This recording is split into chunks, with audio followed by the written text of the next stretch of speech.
Doktor, kishe një slogan aty, në fakt është një poezi, Azem Shkrit, mos gaboj, që nëse do shishim me veten sy në sy, a kishe me u puth, a kishe me u pështy. Sa të rëndësishme ke këtë të folurit me veten, sepse edhe ne vim nga një shoqëri që mundohet të shpëtoj vetes, dhe nuk para diskuton dhe flet shumë për emocionet. Si e ke ti këtë qasjen me vetveten dhe sa ka ndikuar profesioni që ti bën në këtë pozicionim që ke tani me vetveten? E ke festuar edhe 50 vjetorin, është bashkëbisedim i vazhdueshëm me vetveten. Është një qasje me pro dhe kundrat në çdo moment, në çdo diagnozë, është të pëlqen vetja ndërkohë që ka momente që i them vetes bravo, në kuptimin psikologjik. Ka shumë momente tjera që i them prit se duhej bëj kështu, duhej ishte ky qëndrim ndryshe. Pra në momentin që shifesh mbasqyrë ti duhet bësh një lloj bilancit me atë çfarë po bën gjatë ditës, gjatë javës, gjatë muajit. Të bësh një lloj bilanci çfarë bëre sot me çfarë ose çfarë bëra sot krahasuar me dje ose pardje. A është dakord, doktor Resha, me këto bilancet, apo i mban vetëm për vetëm? Unë i bëj... Po, do me thanë, sigurisht bilancet, mendoj unë të paktën, në pjesën më të madhe të rasteve janë edhe të përbashkëta.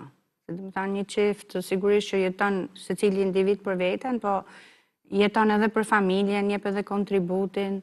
Kështu që edhe ne, për shkak edhe të pozicionit të afërt që kemi edhe në profesion, do të thënë një pjesë të madhe të ditës punët i bëjmë bashkë, kështu që edhe bilancet i bëjmë bashkë.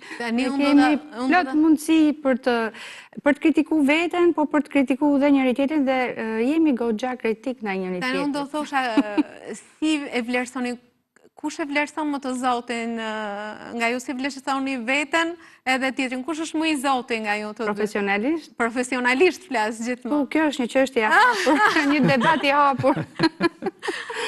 Duket që jeni në konkurrencë akoma, edhe mbas kaq viteve. Ne të jemi sinqert, ne akoma jemi në debat, kurse publiku, do të thënë njerëzit që janë rreth nesh e kanë zgjidhur secili në mënyrën e vet të pyetjes.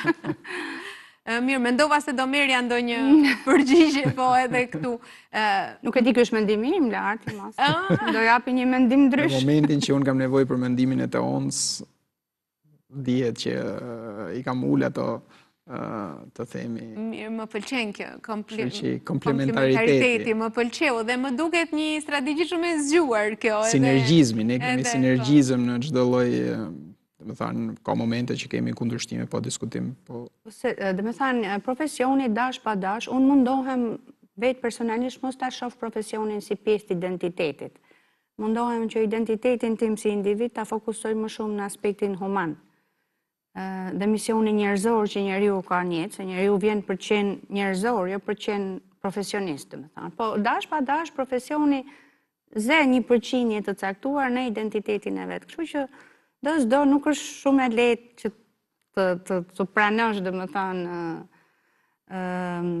të përulesh ndaj dikujt tjetër. Sigurisht që ti kërkon dhe do ta ngrej veten lart. Kështu që domosdo që këtu ka, përderisa ne ndajmë një profesion, ka dhe një. Dhe tani unë do bëj dhe një pyetje pikërisht tek te koha jam. Tani besoj, nuk e di, ju të dy i bëni pushimet veç e veç, besoj, se tani dhe në shtëpi bashkë edhe në punë bashkë, mos më thoni që dhe pushimet apo hobit i keni njësoj. Tash ne duket sikur jemi bashkë në fakt, po edhe në shtëpi si jemi bashkë, edhe në punë si jemi bashkë. Apo me këtë lloj jete që është tani. Është shumë e shpejtë jeta dhe impenjimet gjatë ditës janë të ndryshme. Ne vërtet ndajmë një profesion, po nuk ndajmë të njëjtën ditë dhe të njëjtën kohë. Kështu që ne në fakt jemi të ejtur për pushime bashkë.